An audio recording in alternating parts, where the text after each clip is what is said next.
Oke, kali ini kita mau bahas sesuatu yang kayaknya banyak dari Anda rasain deh. Kenapa ya kita tuh rasanya kok susah banget gitu move on dari timnas Indonesia era 90-an? Era emas katanya ya. Iya, era emas. Punya tempat spesial banget emang. Nah, kita udah kumpulin beberapa catatan, analisis juga, buat ngebongkar nih, kenapa sih memori kolektif soal era ini kuat banget? Kok kayaknya kita gagal move on terus? Siap ya, kita bongkar. Siap. Menarik ini. Titik awalnya nih, sering banget orang nunjuk ke satu momen kunci. Medali emas SEA Games 91 di Manila. Itu kayaknya puncak banget ya, rasanya gitu. Iya, benar sih.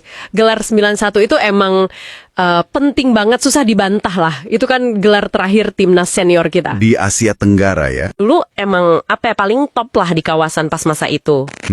Era itu juga kan ngelahirin ikon-ikon, ada Kurniawan, Aji Santoso, Robby Darwis, Peri Sandria juga.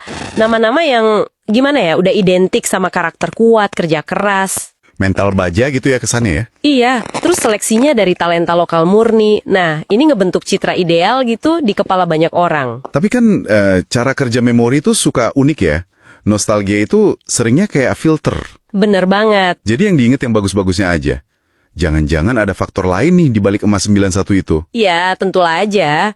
Penting banget buat lihat konteksnya juga sih. Waktu itu kan peta kekuatan bola di Asia Tenggara beda ya. Oh iya, gimana tuh? Ya, Thailand, Vietnam itu belum semasif sekarang perkembangannya. Jadi kemenangan 91 itu jadi kayak jangkar emosional gitu. Jangkar emosional? Iya, apalagi buat generasi yang gedenya pas era itu. Di tengah dekade berikutnya yang kita puasa gelar senior terus kan? Ah, iya benar. Nah, memori 91 itu jadi simbol harapan, kebanggaan terakhir gitu.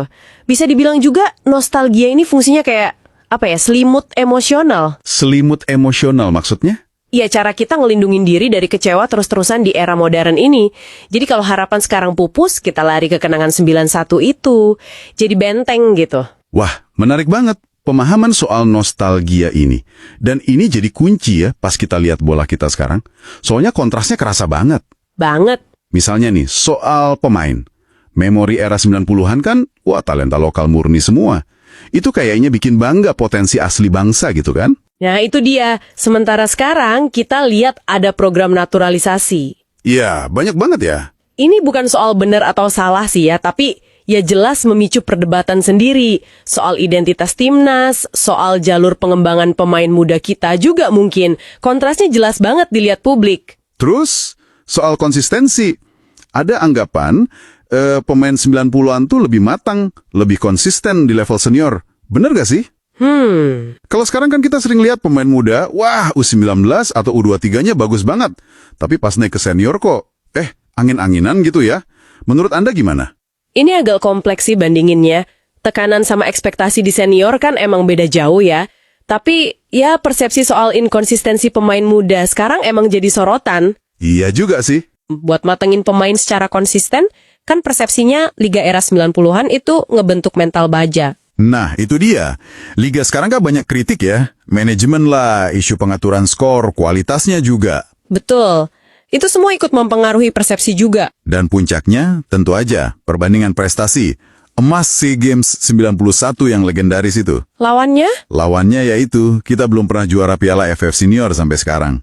Itu kan? Iya, itu fakta utamanya. Meskipun harus diakui juga ya, belakangan ini ada kemajuan penting loh. Kita lolos 16 besar Piala Asia kemarin. Betul. Terus tim U23 juga capainya luar biasa kan? Semifinal Piala Asia U23, playoff Olimpiade. Itu nggak main-main. Iya, itu kemajuan besar. Nah, tapi kontras antara puncak sejarah, si emas 91 itu, sama perjuangan masa kini, belum juara AFF senior, walau ada progres, ini nih yang kayaknya paling bikin kita susah move on. Kita kayak terus ngebandingin memori ideal masa lalu sama realitas sekarang yang penuh tantangan. Jadi, oke, kalau kita tarik benang merahnya nih, Fenomena susah move on ini sebenarnya bukan cuma karena tim 90-an secara teknis pasti lebih hebat dari sekarang gitu ya. Belum tentu. Lebih kompleks dari itu. Tapi lebih ke kombinasi dari satu, memori puncak prestasi yang pas banget momennya. 2, Cara kerja nostalgia itu sendiri yang suka ngidealin masa lalu. dan 3, Dan 3, ya kontrasnya itu tadi sama tantangan era modern yang kita rasain sekarang. gitu ya kira-kira. Iya, tepat banget. Nostalgia itu jadi kayak mekanisme pertahanan emosional. Wajar kok. Tapi yang penting juga diakui nih, ada kemajuan struktural, ada potensi yang lagi dibangun sekarang. Contohnya U23 tadi ya. Betul. Keberhasilan tim U23 itu nunjukin ada fondasi. Bisa jadi pijakan buat bangun era emas baru. Dengan caranya sendiri tentunya.